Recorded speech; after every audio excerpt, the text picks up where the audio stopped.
Subscribe now and press the bell icon. Never miss an update. کیونکہ خشکی پیدا ہی جادو سے ہوتی ہے.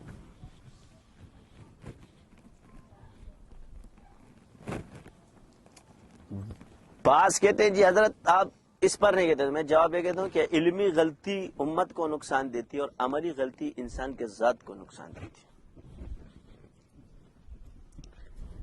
تو جو امت کو نقصان دیتی ہے اس پر زیادہ ترجیح دو. آپ نماز کوتاہی سب کو پتہ ہے نماز پڑھتے ہیں, وہ تمہیں غلط ہی سمجھے گا کہ نماز چھوڑی تم سے غلطی ہوگی. یہ عام بچے کو بھی پتہ ہے, مگر یہاں جو شیطان ہمارے اندر وہ چیز ڈالتا ہے وہ بڑا خطرناک ہو جاتا ہے, اور اس کو ہم غلطی بھی ماننے کے لیے تیار نہیں. تو اس کا مطلب یہ ہے کہ جب ایک مسلک کے اندر, یہ بھی چھوڑو, دو مسلک ایسے آ جائیں کہ ایک ہی مسلک کے اندر, ایک مسئلے کے اندر ایک جائز کہہ رہا دوسرا ناجائز کہہ رہا, یہ تو اختلاف کو تو چھوڑو اس طرف, اب ادھر آ جاؤ اپنے ہی مذہب میں. امام ابو حنیفہ رحمۃ اللہ علیہ کا قول ایک, امام محمد کا دوسرا ہے. ہزارہ ایسے مسئلے ہیں جو علماء کرام نے مجتہد نہ ہوتے ہوئے بھی علماء کا اجماع ہوا اور امام کا مذہب ادھر, تو کیا اس سے وہ امام کا مذہب غلط تھوڑی ہو جائے گا, مگر فتویٰ دوسرے پہ دے دیا. میں اصول اس لیے بیان کر رہا ہوں کہ بات اصول کی کرتے ہیں. تو یہاں زمانے کے حساب سے خروج کیا گیا ادھر.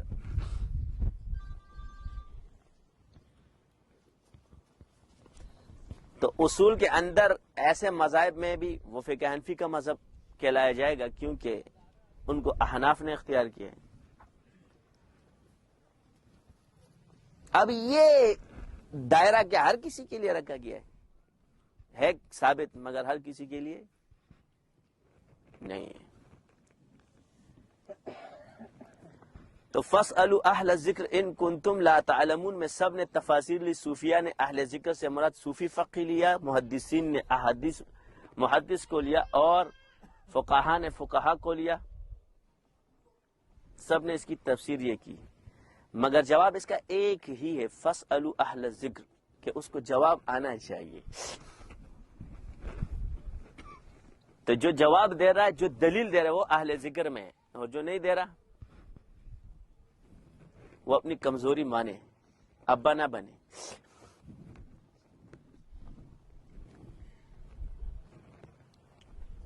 تلاوت قرآن اللہ تعالیٰ نے تقسیم فرمایا, کتاب, حکمت, تزکیہ, یہ اصطلاحات اللہ نے جدا کیے, اس کا انکار کوئی نہیں کر سکتا.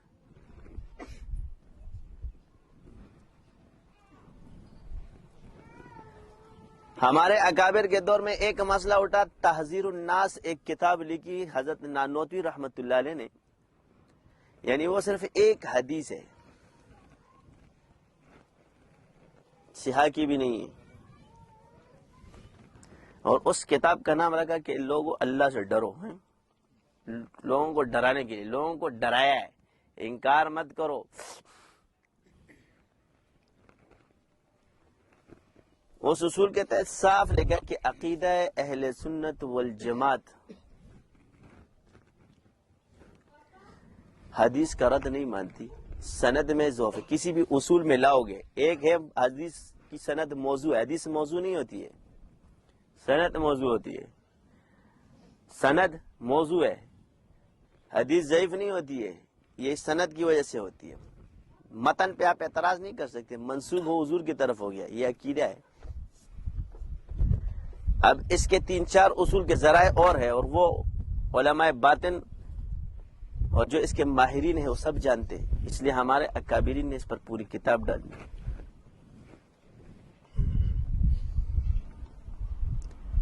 اس پر کتنا شوشہ کڑا کیا. اس کتاب کو آج سب پڑھ دیں. حضرت کی ایک کتاب آب حیات سب پڑھتے ہیں. میں ایک سوال یہ کرتا ہوں, ٹھیک ہے ہم پڑھتے ہیں,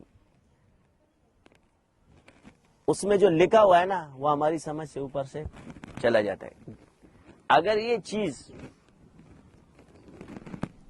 آپ کتابی علم سے حاصل کرتے تو آپ کی سمجھ میں آنی چاہیے تھی, آ کیوں نہیں رہی آپ کی؟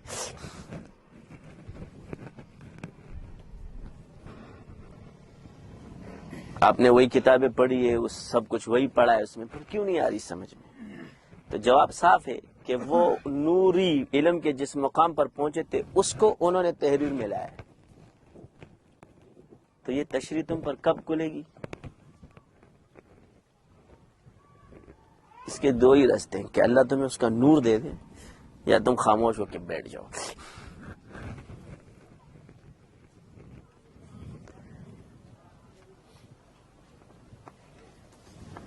کہاں تک پہنچے؟ اگر اس شعر کو بھی پڑھو نا تمہارے جمپر اڑ جائیں گے سارے.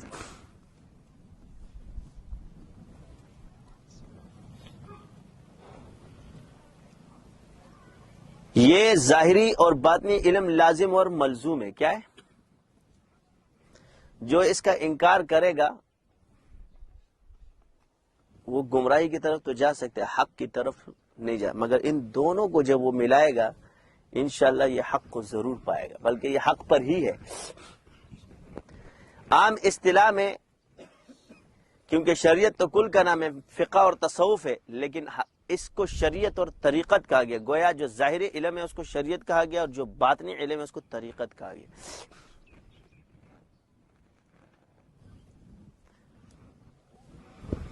دوسرا اس کا معنی یہ ہے کہ Subscribe now and press the bell icon. Never miss an update.